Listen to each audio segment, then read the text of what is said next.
Everyone, welcome back to my channel. চলে আসলাম আজকে একটা দুটো তিনটে না চারটে ঘটনা নিয়ে।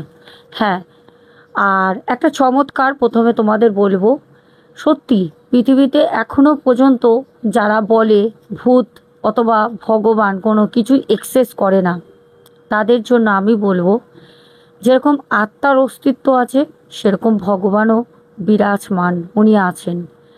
তোমরা বুঝতে পারছো আমার ভয়েসটা কতটা ইমপ্রুভমেন্ট হয়ে গেছে? আগে তোমরা কমেন্টে অবশ্যই বলবে। দেখো, কালকেও পর্যন্ত আমি তোমাদের ঘটনা দিতে পারিনি, কারণ আমার গলা থেকে সাউন্ড বেরোচ্ছিল না। একদিনে এমন কি ম্যাজিক হলো যে আমার গলা আগের থেকেও, আমি বলবো পুরোটা ঠিক না হলেও সত্যি কথা 60% 100-এর মধ্যে কিন্তু আমার কথা ক্লিয়ার হয়ে গেছে। কালকে রাতে হঠাৎ এই যে প্রিন্টিংগুলো দেখো, যে আর্ট, এই বোনের সাথে আমার কথা হচ্ছিল। ও আমাকে বলল, দিদিভাই তুমি বাবাধাম থেকে ঘুরে এসো। আমি বললাম বাবাধামে? আর কদিন ধরে আমারও যেতে খুব ইচ্ছা করছিল। আগামীকাল সকালেই তোমাদের সাথে আমি শেয়ার করবো একটা শর্টস ভিডিও। হঠাৎ বোনের কথা শুনে আমি চলে গেলাম ডিরেক্ট ছুটতে, একদম কোথায় না, বাবার কাছে। হ্যাঁ, বাবার কাছে চলে যাই, তারকেশ্বর ছুটতে চলে যাই। সেটা হচ্ছে বাবাধাম, তারকেশ্বরে গেলাম। আমাকে বোন বলল, দিদিভাই তুমি যাও, বাবা তোমাকে ডাকছে, তুমি গেলে তোমার গলাটা ভালো হয়ে যাবে। সত্যি তোমরা আজকে দেখো, তারকেশ্বরে গেলাম, বাবাকে পুজো দিলাম, বাবার মাথায় উপোস করে জল ঢাললাম 12টা 12:30টার দিকে। আমার গলা এখন ফাইনালি 100-এর মধ্যে 60% একদম ক্লিয়ার। আমাকে বোন বলল, দিদি তোমাকে ডাকছে দিদিভাই, তুমি যাও বাবার কাছে, গেলেই তোমার গলা ঠিক হবে। এর থেকে বড় প্রমাণ আর কিছু হয়? জল জ্যান্ত পশুদিন আমি গলা থেকে আওয়াজ বের করতে পারছিলাম না, আর আজকে সেখানে গিয়ে আমার গলা তোমরা নিজেরাই দেখছো। চলো এবার ঘটনায় ফিরি। প্রথমেই বলবো, আজকে 4টে ঘটনা বেশ ভয়ঙ্কর হতে চলেছে। সবাইকে প্রত্যেক দিনের মতো বলবো, একটা করে লাইক করে দাও। যারা এখনো পর্যন্ত ভালোবেসে আমার চ্যানেলটাকে সাবস্ক্রাইব করনি, করে নিও। সোশ্যাল মিডিয়ায় কাজ করি, অনেকেই অনেক রকম কমেন্ট করো। আত্মাকে নিয়ে বা ভগবানকে নিয়ে কোনোটাই আমি খেলা করি না। আমি যেখানে থাকি আমার বাড়িতে এখানেই খারাপ আত্মার বাসস্থান, যার জন্য পুরো একটা ফ্যাক্টরি বন্ধ হয়ে গেল। অনেক চেষ্টা করার পরেও তারা ফ্যাক্টরিটা চালাতে পারেনি। শুধু আত্মার কবলে এখানে শ্রমিকরা পড়েছিল, যার কারণে তারা কাজে আসতো না। কাজে না আসলে মালিক কী করে একটা ফ্যাক্টরি চালাবে? বন্ধ করতে বাধ্য হয়। আজকে প্রায় 28 থেকে 30 বছর হয়ে গেল আমাদের এই সামনে যে ফ্যাক্টরিটা তোমরা দেখতে পাও বন্ধ অবস্থায় পড়ে আছে। শত চেষ্টা করে মারোয়ারি পরিবার, কিছুই করতে পারিনি। আত্মাও আছে, আর ভগবান যে আছে আজকে সেটা আবারও প্রমাণ আমার গলা। এর থেকে বেশি আর কিছু বলবো না, ঘটনায় ফিরি। চলো বন্ধুরা, বারবার কল আসছিল বলে ডিসকানেক্ট করতে হচ্ছিল। এবার ঘটনায় ফিরি। ঘটনাটা প্রথম বলবো, আজ থেকে প্রায় 21 বছর আগে স্বামী স্ত্রী দুজন ভালোবেসে বিয়ে করে।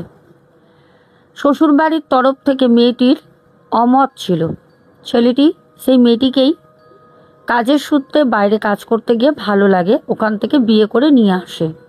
ছেলেটির বাড়ির অবস্থা খুবই ভালো, মেয়েটির অবস্থা সেরকম না, গ্রামের একটি মেয়ে। যখন বিয়ে করে আনে, শ্বশুর মেনে নিলেও কোনো মতে শাশুড়ি কিন্তু মেয়েটিকে মানতে পারেনি। হাজবেন্ডটি বাইরেই কাজ করতেন, বিয়ে করে বউকে রেখে বাইরে চলে যায়। বিয়ের 2 বছরের মাথায় একটি পুত্র সন্তান হয়। বাচ্চাটি খুবই ছোট, আমি নিজের চোখেও দেখেছি বাচ্চাটাকে, খুবই ছোট। যতদিন বউটি বেঁচে ছিল শাশুড়ি খুব অত্যাচার করত। সেই বউটি নিজে সুসাইড করে। এত অত্যাচার, হাজব্যান্ড কাছে থাকতো না, অল্প বয়সী মেয়ে ছিল, গ্রামের মেয়ে, সহ্য করতে না পেরে, অশান্তি ভোগ না করতে পেরে সুসাইড করে নেয়। সুসাইড যখন করে তখন বাচ্চাটা একদম ছোট্ট দুধের একটি শিশু, মাত্র 7 মাস বয়স। যখন সেই বাচ্চাটির মা মারা যায় তখন শাশুড়ি বাচ্চাটিকে নিজের সন্তানের মতো মানুষ করে। পুনরায় ছেলেটিকে আবারও বিয়ে দেয়, কারণ বাচ্চাটাকে, সেই ছেলেটাকে 7 মাসের কে লালন পালন করবে? শাশুড়ির পক্ষে একটা বাচ্চা মানুষ করা সম্ভব ছিল না, কারণ শাশুড়িটার প্রচণ্ড শরীরে রোগ ব্যাধি। যাই হোক, যখন আরেকটি মেয়েকে নিয়ে আসে, দেখো সৎ মা খুব গুনে গুনে কপাল করলে কম ভালো হয়, প্রায় কিন্তু খারাপই হয়। তো বাচ্চাটার কপাল খুবই খারাপ ছিল, সৎ মাও ভালো হয়নি। বাচ্চাটা যখন 4.5 বছর বয়স, দোতলা বাড়ির ছাদে একা দুপুরবেলা সিঁড়ি দিয়ে উঠে ছাদে ঘুরছে, কেউ কিন্তু দেখার নেই বাচ্চাটাকে। আমি নিজের চোখে বাচ্চাটাকে দেখেছি, শাশুড়ি মাকেও দেখেছি, এমনকি সৎ মাকেও দেখেছি, আর ঘটনাটা আমি সৎ মার মুখ থেকেই শুনেছি।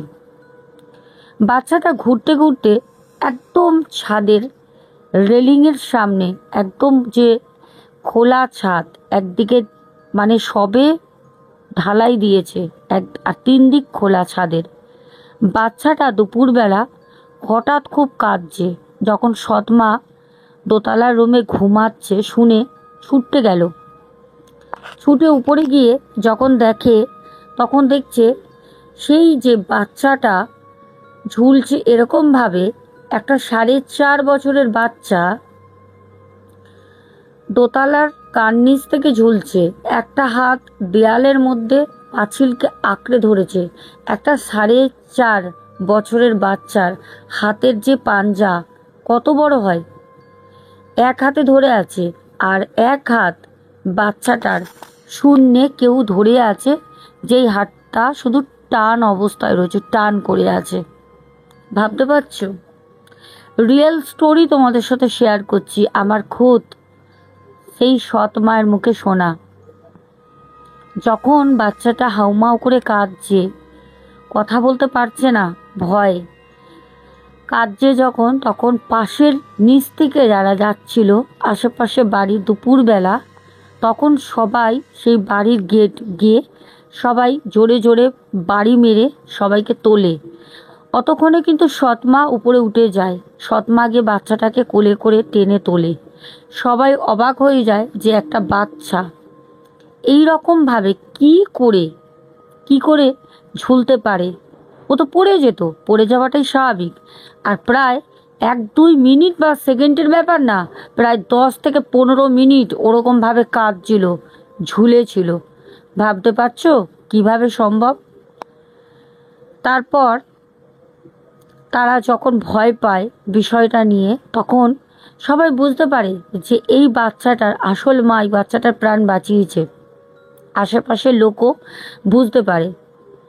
যখন সবাইকে জিজ্ঞেস করা হয়, সবাই দেখে বিষয়টা, বাচ্চাটা কিভাবে ঝুলছিল। একটা হাতের থাবায় একটা বাচ্চার ওই রেলিং ছাদের ধরে রাখা সম্ভব না, কোনো মতেই সম্ভব না।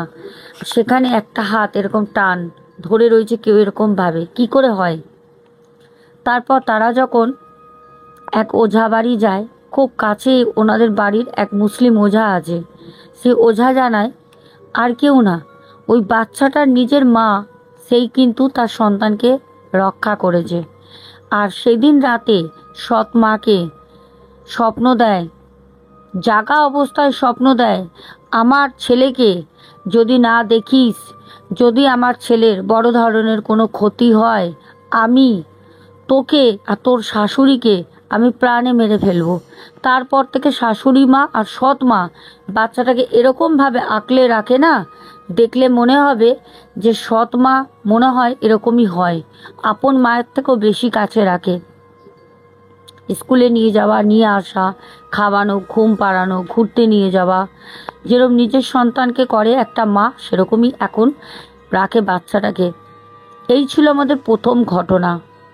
এখনো এখনো ওই বাড়িতে সেই বাচ্চাটির মা, বাচ্চাটি এখন বড় হয়ে গেছে, সেই বাচ্চাটির মা এখনো পর্যন্ত সেই বাচ্চাটাকে আঁকলে রেখে দিয়েছে, এখনো পর্যন্ত সেই বাড়িতে আছে। একদম বাস্তব একটি ঘটনা বললাম। আরেকটি ঘটনা বলবো পরকীয়া করার, শোনো। মাটি, এবার ঘটনাটা বলবো, খুব মনোযোগ সহকারে শোনো, ভালো লাগবে।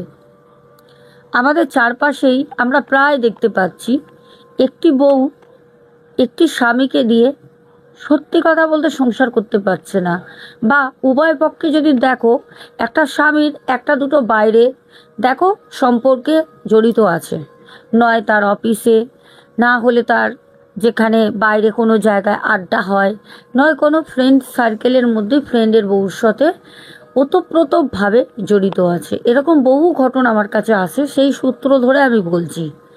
আজকে যে ঘটনাটা, এই ঘটনাটা আমাদের পশ্চিমবঙ্গে রানাঘাটে ঘটে। বলে, দিদি ভাই, আমার বাড়ির পাশে দুজন থাকতেন, হাজব্যান্ড ওয়াইফ, তাদের কোনো সন্তান ছিল না। স্বামীটা চলে যাওয়ার পর বউটি প্রত্যেক দিন সেজে গুজে নিজের মতো করে গুছিয়ে ঘর থেকে বেরিয়ে যেত। স্বামীটা প্রায় দিন এসে দেখতো বউটি বাড়িতে নেই। জিজ্ঞেস করলে বলতো, আমি আমার মায়ের বাড়ি যাই, একা একা আমার ভালো লাগে না, আমি মায়ের বাড়ি চলে যাই। স্বামীটা বলতো, একা একা ভালো লাগে না মানে? তুমি তো আমাকে দেখেই বিয়ে করেছো, আমার বাবা মা কেউ নেই, আমি একা। বাড়িতে যদি সংসারে তোমার মনই না বসে, তুমি এইদিক ওদিক সেদিক যদি ঘুরে বেড়াও, তাহলে কি করে চলবে, কি করে? তখন মেয়েটি বলতো, দূর, আমার কারোর সাথে বনে না, আমার কারোর সাথে ভালো লাগে না, ও তুমি চলে যাও, আমিও চলে যাই।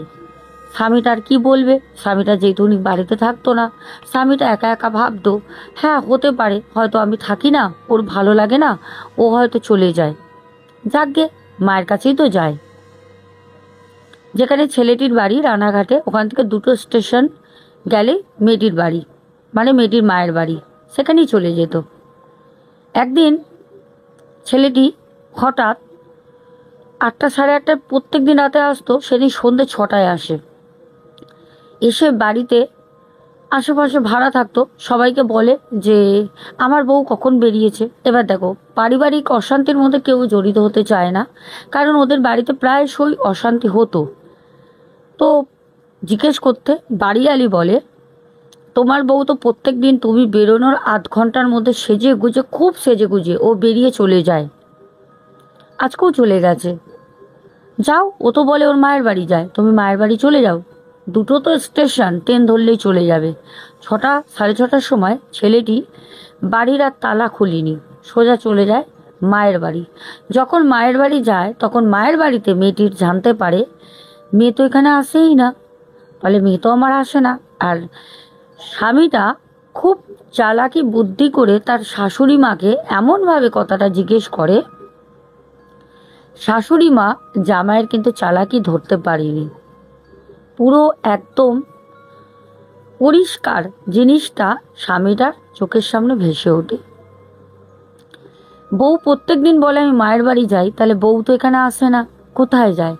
বলে, হ্যাঁ ও তো আমার কাছে এসেছিল গত সপ্তাহে রবিবারে, 1 ঘন্টার জন্য 2টো ব্লাউজ ছিল ওর, আমাকে বানাতে দিয়ে গেছিল। মেয়েটির মা ব্লাউজ বানায়, ব্লাউজ নিয়ে চলে গেছে। স্বামীটি বাড়ি ফিরে আসে, এসে চুপ করে দরজা খুলে বসে আছে। বউটি রাত 8টার দিকে বাড়ি আসে। 8টার দিকে বাড়ি আসে, যখন জানে স্বামী 8:30 পৌনে 9টায় আসে, তার আগে এসে উনি ড্রেস চেঞ্জ করে গা হাত পা ধুয়ে রান্না বসায়। প্রত্যেক দিন মোবাইলে গান চালিয়ে রান্না করে। সেদিন স্বামী আগে থেকে বসে আছে। স্বামী জিজ্ঞেস করে, তুমি কোথায় গেছিলে?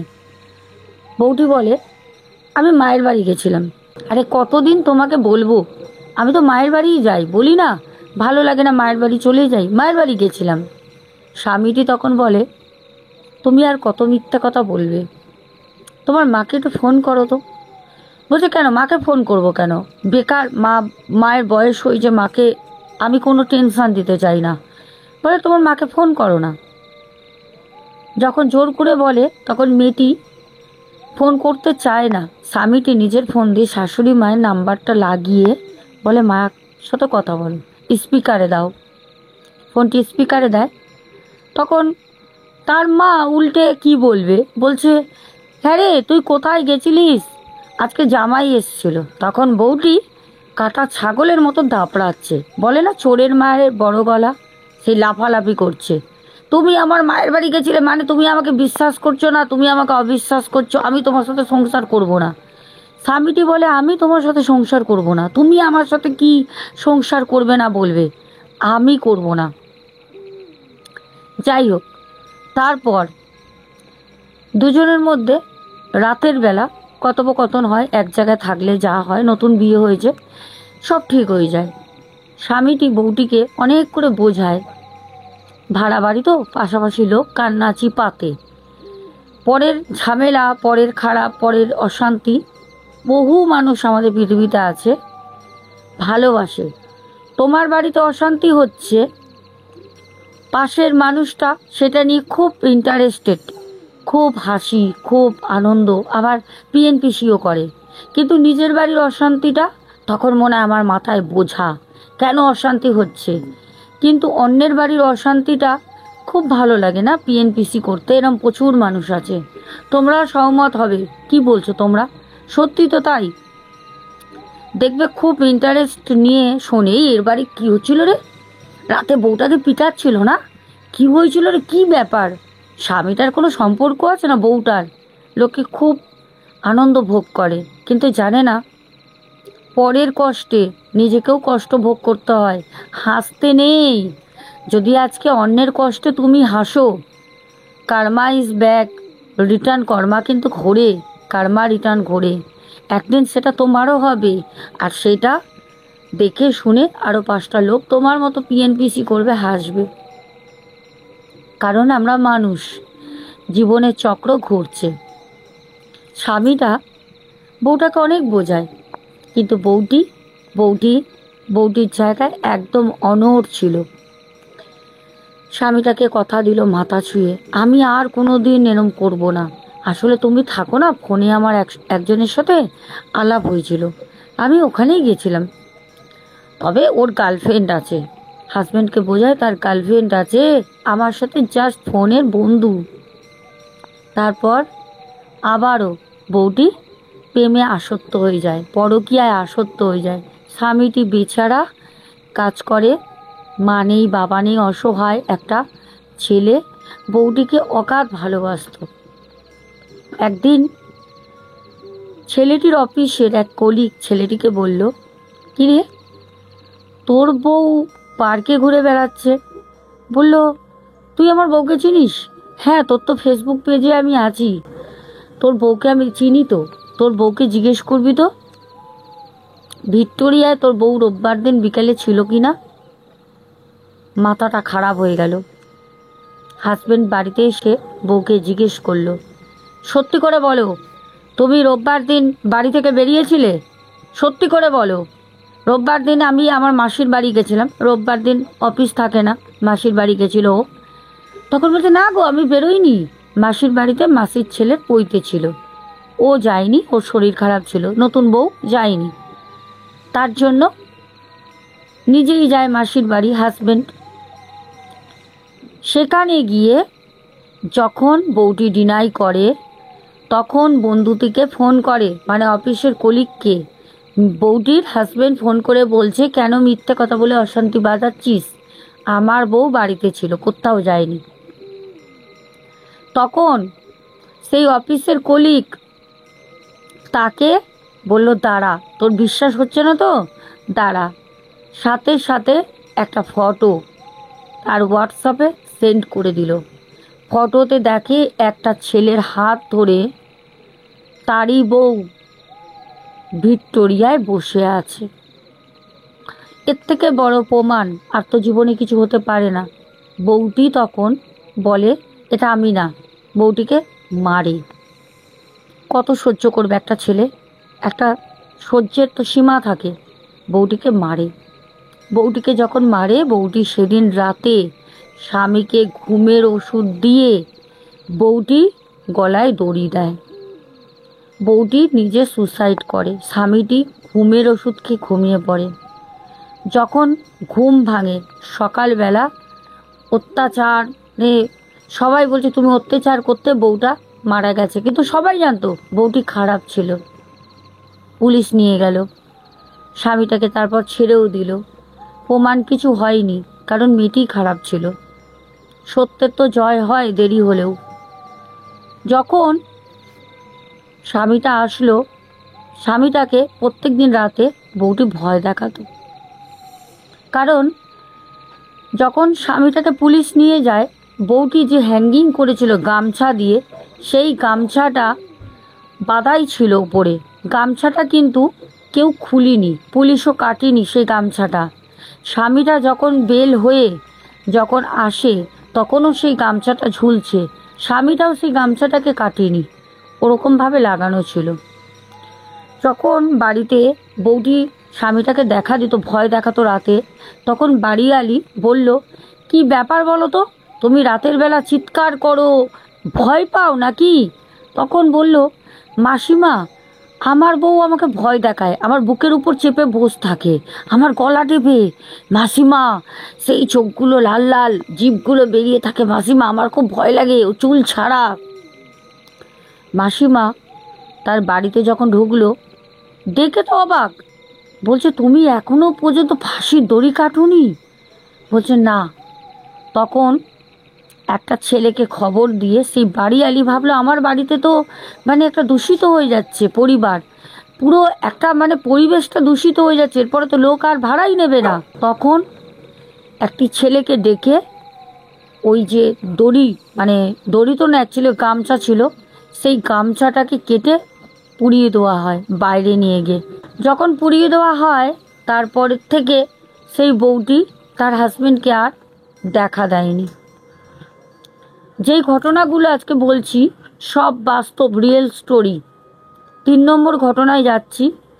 এই 3 নম্বর ঘটনাটা হচ্ছে চারমাথার মোড়।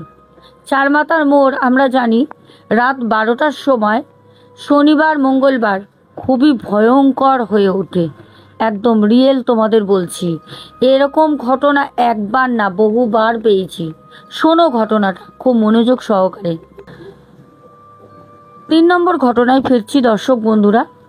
3 নম্বর ঘটনাটা হচ্ছে আমাদের এক অটো চালক ভাই তার জীবনের একটি সত্য ঘটনা শেয়ার করে। ভাইটি বলে, দিদিভাই, আমার বাড়ি হচ্ছে হাওড়া কদমতলায়, আমি একজন অটো ড্রাইভার। আমার বাড়ির অবস্থা সেরকম সচ্ছল না। আমার 2টো সন্তান, বাবা গভর্নমেন্ট সার্ভিস চাকরি করতেন, পেনশন পান। আমার 2টো ছেলে ইংলিশ মিডিয়ামে পড়েন। বাবার পেনশনের টাকায় আমার মায়ের ওষুধ আর ছেলেদের পড়াশোনার কিছুটা ভার আমি টানতে পারি। সংসার চালাই আমার পুরো অটোর ওপর দায়িত্ব, তাও ঠিকভাবে চলে না।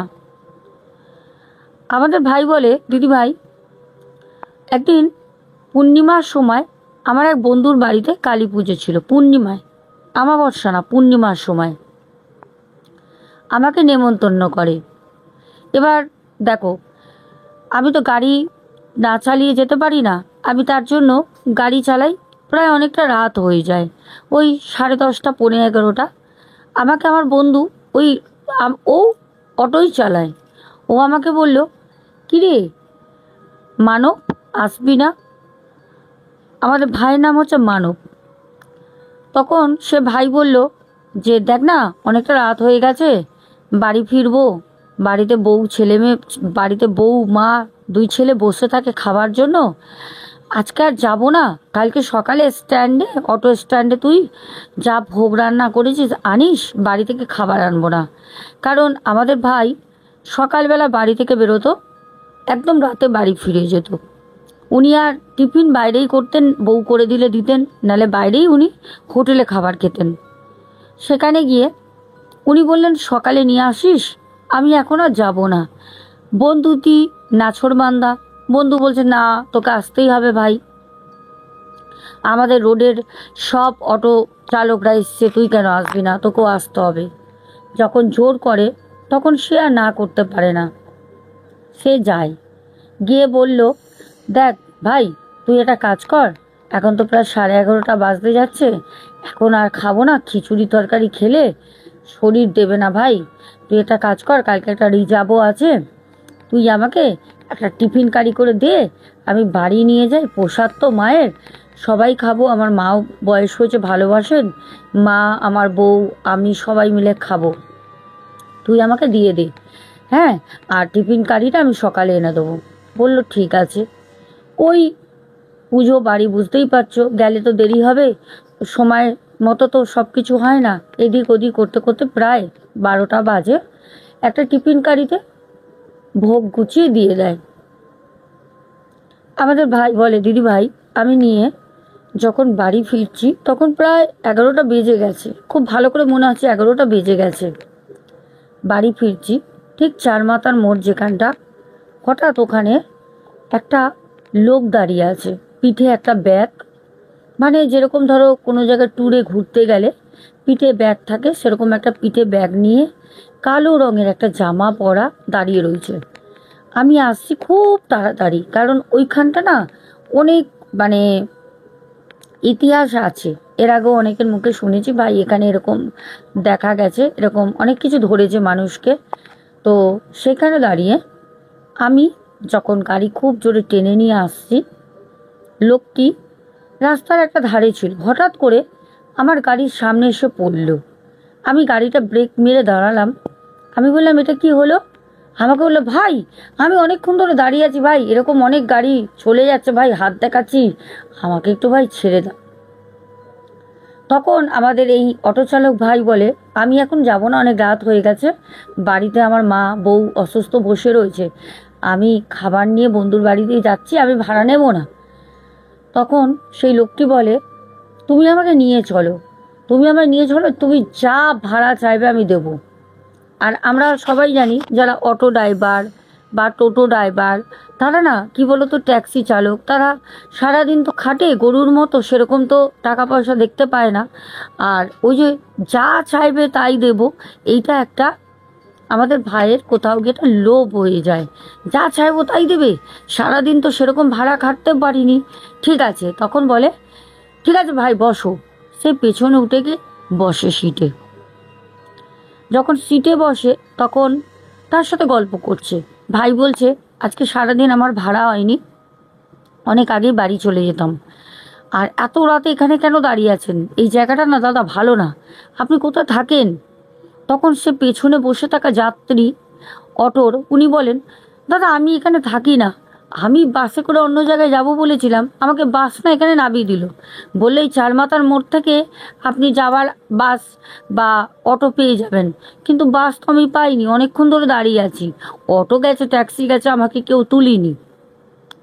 তখন আমাদের অটো চালক ভাই ভাবলো মনে মনে, তাহলে মনে হয় আমারই কপালটা ভালো ছিল আজকে, কারণ অটো গেছে, টোটো গেছে, ট্যাক্সি গেছে, তুলিনি, মানে আমি নেব বলে ভগবান আমার জন্যই রেখেছিল, মানে এইটা একটা ভাবনা, 2 টাকা বাড়ি যেতে যেতে আয় হবে। কথা বলতে বলতে অনেকটা যায়, যাওয়ার পর তার যে গন্তব্যস্থল যেখানে নামবে বলে প্যাসেঞ্জার, ওখানে যখন নিয়ে যায় মাঝপথে চুপ করে যায়, কত কথা বলবে।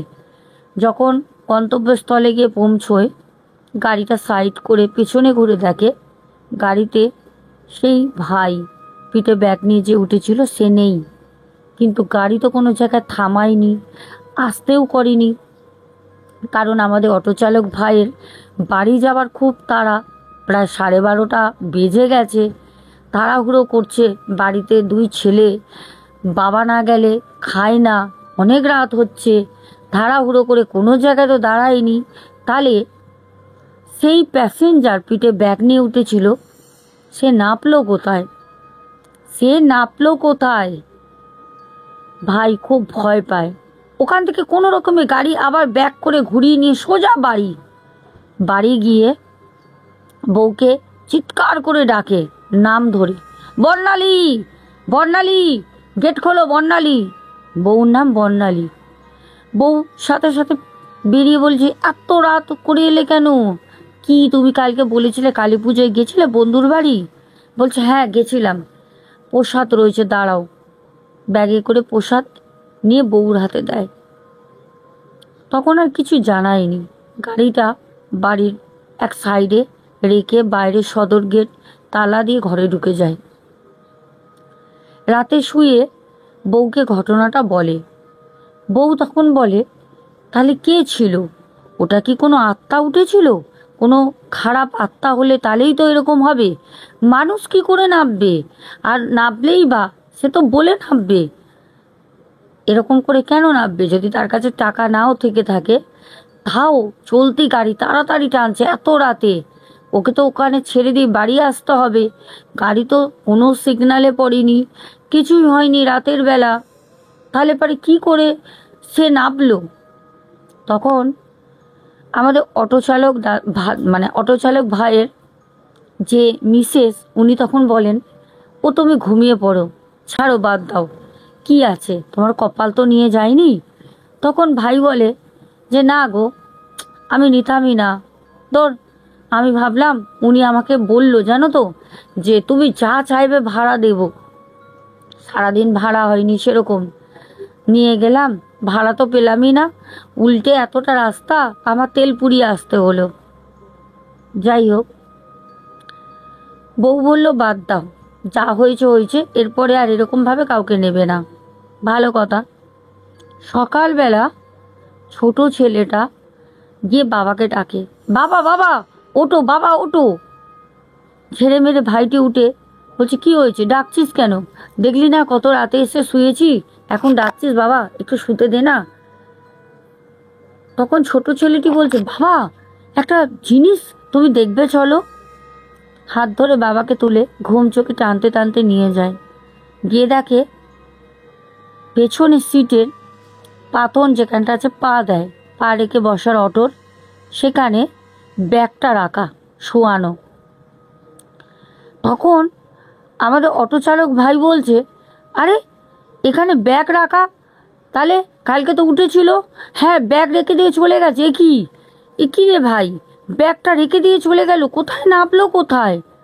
তখন চিৎকার চেঁচামেচি কথা বলছে, মা বউ সবাই এসে তখন বলে, তুমি ব্যাগটা খোলো না। যখন ব্যাগটা খোলে দেখে 500 টাকার ভরা বান্ডিল, ব্যাগটায় টাকা ভর্তি। আমাদের ভাই বলে, দিদিভাই এটা কোনো চমৎকার ছাড়া কিচ্ছু না দিদিভাই, তুমি বিশ্বাস করো, সেই টাকা আমি বলেছিলাম যে আমি থানায় নিয়ে গিয়ে জমা করে দেবো। আমার বউ, আমার মা, আমার প্রতিবেশী বলল, তুই কিভাবে জমা করবি? সেই লোকটা তো নাবিনি, উঠেছিল, সেই লোকটাকে তুই চিনিস না, নাম জানিস না, সরকার নিয়ে নেবে, থানায় পুলিশরা ভাগ করে নিয়ে নেবে, কেন দিবি? হতে পারে সে কোনো ভালো কেউ ছিল, ভগবান ছিল, হতে পারে সে কোনো ভালো জিন ছিল, তোর অভাব তোর কষ্ট দেখে তোকে দিয়ে গেছে, এরমও তো হতে পারে যে কেউ যাচ্ছিল না, কোনো জিন হবে, যে সে বাড়ি যেতে পারছিল না। জিনদেরও কিন্তু আমাদের এই দুনিয়ার বাইরে তাদেরও দুনিয়া আছে, তারাও কিন্তু স্কুলে পড়ে, কলেজে পড়ে, বাজার করে, জিনদের বাস্তব এটা, এটা কোনো গল্প কথা না। মৃত্যুর পরেও কিন্তু আমাদের লাইফ চলে, মৃত্যুর পরেও কিন্তু আমাদের লাইফ চলে, এটা বাস্তব। যদি আমরা ভাবি দূর কত 70 বছর 80 বছর বাঁচবো, 60 বছর বাঁচবো, মরে যাব, আবার জন্ম নেবো, না, যদি আমরা কর্ম করি, সেই কর্মের উপর আমাদের মৃত্যুর পর একটা লাইফ চলে, সেই লাইফের পর তারপর মানুষ জন্ম হয়। সেটা 400 বছর হতে পারে, 100 বছর, আবার 1 মাসও হতে পারে, সেটা ডিপেন্ড করে হচ্ছে কর্মের ওপর। তখন সবাই বলে, প্রতিবেশী, বউ, মা বলে যে এই টাকা তুই দিবি না, এই টাকা তোকে কেউ ভালো সৎ, নয় ভগবান নয় কোনো জিন তোকে দিয়ে গেছে। আমাদের অটো চালক ভাই বলে, দিদিভাই আমি খুব যত্ন করে রেখে দিই সেই টাকা, আমি সেই টাকা দিয়ে আমার 2 ছেলেকে আমি অনেকটা পড়াশোনা শিখিয়ে এগিয়ে দিই জীবনের পথে, এখন ছেলেরা একটা জায়গায় প্রতিষ্ঠিত। কেমন লাগছে ঘটনাগুলো? এবার যাব আজকের একদম শেষ 4 নম্বর ঘটনায়। চলো চলো এবার আমরা 4 নম্বর ঘটনাটা শুনবো। 4 নম্বর ঘটনাটা মৃত্যুর পরে সংসারে ফিরে আসে। শোনো ঘটনাটা। আমাদের যে বোন ঘটনাটি পাঠায়, সেই বোনের নিজের জীবনের অভিজ্ঞতা। বোন বলে, দিদিভাই, আমার বাবা মারা যান অনেক আগে, তখন আমি স্কুলে পড়ি। আমার বাবাকে আমি ভালো মতো মনেও রাখতে পারিনি। খুব অল্প কয়েক বছরের জন্য বাবাকে পেয়েছিলাম। মা আমার সাথে অনেকটা জীবনের ছিল। মায়ের সুগার, প্রেসার, হার্টে প্রবলেম ছিল। কোলেস্টেরল থাকার জন্য মা শ্বাস নিতে খুব কষ্ট হতো। আমার মা হঠাৎ করে একদিন শ্বাসরোধ হয়ে বাড়িতে মারা যান। আমি কলেজে গেছিলাম, আমি জানতাম না আমার মায়ের এরকম হয়েছে। সব সময় মাকে বলতাম, মা, বাড়িতে একটা মেড রাখো, তোমাকে দেখাশোনা করুক, বাড়ির কাজ করুক। কিন্তু আমার মা নিজেই কাজ করত। কোনোদিন কোনো কাজের লোক রেখে কাজ করানো, আমার মা বলতো, না, এটা আমাদের কাজ, আমরা বাড়ির বউ। আর দুজন তো মানুষ, কাকে দিয়ে কাজ করাবো, ওদের নোংরা কাজ। বয়স হলে যেটা হয় ঠিক সেরকমই। আমার মা নিজেই বাড়ির সব করতো। আমি সেদিন কলেজে যাই, যখন ফিরে আসি আমার মা দেখলাম বেডরুমে মেঝেতে পড়ে আছে। চিৎকার করে কান্নাকাটি, আশেপাশের লোক সবাই ছুটে এলো। আমার মা আর নেই, মা মারা গেছে। মায়ের কাজ করলাম, পাড়ার লোক, আমার মামারা, মামিরা সবাই আসলো। কিন্তু সবার তো পরিবার আছে, সবার চাকরি আছে, বিজনেস আছে মামাদের, কেউ তো থাকবে না চিরস্থায়ী, সবাই চলে যায়। আমার ছোট মামা আমাকে বলল, মামুনি, বাড়িটা বিক্রি করে দে, বাড়িটা বিক্রি করে আমাদের সাথে রথতলায় চল। ছোট মামার বাড়ি রথতলায় চল, ওখানে থাকবি। কি হবে, মা নেই, একা একা থাকতে হবে না, চ। আমি বললাম, আমার মা যখন অসুস্থ ছিল তখন আমার মাকেও আমি বলেছিলাম, মা চলো, আমরা একটা ভালো ছোট্ট ফ্ল্যাট নিয়ে দুজনে থাকি, কোনো অসুবিধা হবে না। আমার মা এত বড় বাড়ি সামলে একা কাজ করে আমার মা কোনোদিন যায়নি। আজকে আমি আমার বাবা মায়ের স্মৃতি ছেড়ে কোথায় যাব? আমাদের বোন বলে, দিদিভাই, আমি কিন্তু যাইনি। আমার মামা, ছোট মামি সবাই রাগ করলো। একটু রাগ হয়ে বলল, ঠিক আছে, যখন যাবি না থাক, যদি কোনো অসুবিধা হয় আমাদেরকে ডাকিস, আমরা আসবো, কোনো অসুবিধা হলে ফোন করিস। আমি বললাম, ঠিক আছে, তোমরা সাথে থেকো, তাহলেই হবে। বোন বলে, আমার মামা মামি চলে গেল, আমি নিজের মতো করে রান্না করি, নিজের মতো খাই। একা একা বাড়িতে ভালো লাগে না। মা ছিল, মায়ের সাথে গল্প করতাম, আড্ডা দিতাম। আজ মা নেই, ভালো লাগে না। বাড়িতে দুটো টিউশনই শুরু করলাম। প্রথমে দুটো বাচ্চা, তারপর আরেকটি বাচ্চা, তারপর আরও দুটো, এরকম করে প্রায় 9খানা বাচ্চা আমার কাছে পড়তে শুরু করলো। আমি কলেজটা, দিদিভাই, ছেড়ে দিলাম, কারণ কলেজ করার মতো আমার আর সামর্থ্য ছিল না। কোনো রকমে বাচ্চাগুলোকে পড়াতাম, আর বাবার পেনশনের কিছুটা টাকা ছিল জমানো, এই দিয়ে আমার চলে যেত। দিদিভাই, আমার জীবনে একটি ছেলে আসলো। ছেলেটি সত্যি আমাকে খুব ভালোবাসে, কেয়ার করে, সে আমার জীবনে আজও আছে। কিন্তু দিদিভাই, অদ্ভুতভাবে প্রায় 1 বছরের মাথায় যখন মায়ের কিয়া বার্ষিকী হলো, ঠিক তার পরের দিন থেকে আমার বাড়িতে আমার মায়ের অস্তিত্ব আমি বুঝতে পারি। প্রত্যেকটা মুহূর্তে আমি আমার মাকে খুঁজে পেতাম বাড়ির মধ্যে। আমি আমার মায়ের শ্যাডো অনেকবার চিলেকোঠার ঘরে দেখেছি, রান্নাঘর দিয়ে বেরিয়ে যেতে দেখেছি, আমার মাকে আমি দেখেছি। কিন্তু আমি যখন কাউকে বলতাম, আমার কথা কেউ বিশ্বাস করতো না। সবাই বলতো, তোর মা যদি দেখা দিত তাহলে মৃত্যুর পরেই দেখা দিত। মৃত্যুর পর 1 বছর, তোর বার্ষিকী হওয়ার পর, কিয়া বার্ষিকী, তারপর তোর মা তোকে কেন দেখা দিচ্ছে? আমি বললাম, আমি জানি না, আমার মা আমাকে দেখা দিচ্ছে। আমি আমার হবুকে বললাম, ও আমাকে বলল, তুমি ভয় পাচ্ছ, আমি তোমার সাথে তোমার বাড়িতে থাকবো। ও ওর বাড়ি থেকে আমাদের রেজিস্ট্রিটা করে দিল। কারণ আমার এত বড় বাড়ি ঘর, এত কে নেবে, যে আমার হাজব্যান্ড হবে সবই তার। তার মা বলল যে তুমি একটা কাজ করো, আমার ছেলে তোমার বাড়িতে গিয়ে রাত বিরতে তোমার বাড়িতে গিয়ে থাকে, আশেপাশের লোক প্রতিবেশী যতই ভালোবাসুক একটা খারাপ নজরে দেখতেই পারে। তুমি একটা কাজ করো, তুমি আমার ছেলের সাথে রেজিস্ট্রিটা করে নাও। ভালো কথা, ভালো কথা। আমি রেজিস্ট্রিটা করে নিলাম আমার হবু শাশুড়ির কথা মতো। আমার হাজব্যান্ড তখন আমার বাড়িতে থাকতো। পাড়ার লোক একটু পিএনপিসি করতো, কানাফুসা করতো, তাদের বলতাম যে আমার আর ওর আমাদের রেজিস্ট্রিটা হয়ে গেছে, চিন্তা নেই, আমরা কোনো নোংরাভাবে পরকীয়া বা নোংরাভাবে পরিবেশকে দূষিত করছি না, আমরা রেজিস্ট্রি ম্যারেজ করে একসাথে থাকি। তারপর একদিন রাতের ঘটনা বলি। আমাদের বোন বলে, দিদিভাই রাতের বেলা আমি শুয়ে রয়েছি, তখন প্রায় রাত 1:30 বাজে, আমার হবু পাশে আমার ঘুমাচ্ছে। হঠাৎ করে বাসন থালা পড়া, জোড়া থালা পড়লে যেরকম শব্দ হয় সেরকম শব্দ হয়। আমার হাজব্যান্ড উঠে বলছে, এই কি থালা বাসন পড়ছে। ও যতই আমার সাথে সাহস নিয়ে থাকুক, ওর একটা ভয় মনে কাজ করছিল। আমি ওকে বললাম, আজকে তো প্রথম দিন, এরকম হয়, চলো আমার সাথে, মাকে দেখবে। ও আমাকে বলছে, এই কি বলছো, কি হতে পারে, বিড়াল ইঁদুরে ফেলেছে, মাকে দেখবে মানে কি বলছো? আমি বললাম, তোমাকে ঠিক বলছি, চলো না আমার মাকে দেখাবো, আমার মা আছে।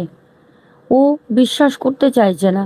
আমি জোর করে ওকে নিয়ে যখন রান্নাঘরের ঠিক কাছে আসি, দেখছি আমার মা রান্নাঘরে দাঁড়িয়ে আছে বাসনের কাছে। বাসনগুলোকে একটা পাতলা রুমাল দিয়ে মুছে মুছে রাখছে। আমি এতদিন কাউকে বলিনি, যেটা সেদিন আমার হবু দেখে শরীর থেকে ওর ঘাম বেরিয়ে যায়। ও বলছে, আমি বাড়ি যাব, আমি থাকবো না। আমি বলছি, তুমি আমার মাকে ভয় পাচ্ছ কেন? আমি তো আমার মায়ের সাথেই থাকি। ও আমাকে বলল, আমি তোমাকে কালকে বলবো, তুমি চলো। আমি তখন ওকে বললাম, কালকে কেন বলবে, এখনই বলো, মা এই রুমে ঢুকবে না, জানে জামাইয়ের সাথে মেয়ে আছে, মা আসবে না। আমাকে বলছে, তুমি কি বলছো মামনি, কি বলছো? মা জানে, আসবে না। আমার মাথা খারাপ হয়ে যাচ্ছে, কি বলছো? আমি বললাম, ঠিকই বলছি, মা আসবে না, মা জানে। আমি তখন বললাম, জানো, আমি সকালবেলা উঠে দেখি আমার ঘর দৌড় ঝাড় দেওয়া, বাসন ধুয়ে মা যেরকমভাবে মুছে মুছে রাখতো ওরকমভাবে মুছে জলগুলো মুছে রাখে বাসনের, জানো, এখনো পর্যন্ত। আমাকে তখন আমার হবু বলল, আমি সবটা বুঝতে পারছি, কিন্তু তোমাকে এখান থেকে বেরোতে হবে, মাকে মুক্তি দিতে হবে, মায়ের এখানে থাকার কথা তো না। ওর কথা মতো প্রথমে রাজি হইনি, তারপর কান্নাকাটি করে অনেক যাই, গিয়ে বুদ্ধগয়ায় মায়ের নামে আমি পিণ্ড দিয়ে আসি। তারপর থেকে মা আমাকে আর দেখা দিত না। আর মা আমাকে কোনো সময় কোনো শ্যাডো বা কোনো কাজকর্ম এরকম কিছু কোনো দিন আর বুঝিনি। আমি ওই বাড়ি এখনও রেখে দিয়েছি। আমি শ্বশুর বাড়ি থাকি, কখনো কখনো মায়ের বাড়িতে গিয়েও থাকি, কিন্তু কোনো রকম প্যারানর্মাল অ্যাক্টিভিটিস আর হয় না। প্রিয় দর্শক বন্ধুরা, 4টে ঘটনা একদম বাস্তব, সেটা তোমরা রিলেট করতেই পারছো। ঘটনাগুলো তোমাদের আশা করি ভালো লেগেছে। 4টে ঘটনার মধ্যে কোন ঘটনাটা বেশি ভয় পেয়েছো কমেন্টে জানিও। আজকে খুব টায়ার্ড, আজকে কিন্তু কমেন্টে তোমাদের নামগুলো জানাচ্ছি না। আজকে যারা কমেন্ট করবে আগামীকাল তোমাদেরকে জানিয়ে দেবো। আর আগামীকাল কিন্তু 3টের সময় শোনা কথাও আসছে ঘটনা। আজকে তারকেশ্বর গেছিলাম বাবার কাছে, বছরের শেষ, যার জন্য বাবাকে প্রণাম করে তোমাদের সবার জন্য, যাতে কালকে বাংলা নববর্ষ, নতুন বছর থেকে তোমাদের যেন সবার জীবনটা সুন্দরভাবে আলোকিত হোক, সুন্দরভাবে তোমাদের জীবনটা কাটুক। যত বাধা জ্বালা অশান্তি সব যেন মহাদেব দূর করে দেন। তোমাদের জন্য গেছিলাম, তোমাদের জন্য। আর আমি আমার গলার জন্য কিচ্ছু বলিনি, শুধু আমার বোন বলেছিল দিদিভাই তুমি যাও, তোমার গলা ঠিক হয়ে যাবে। এটা তো তোমাদের কাছে পুরুফ, আর কি বলবো।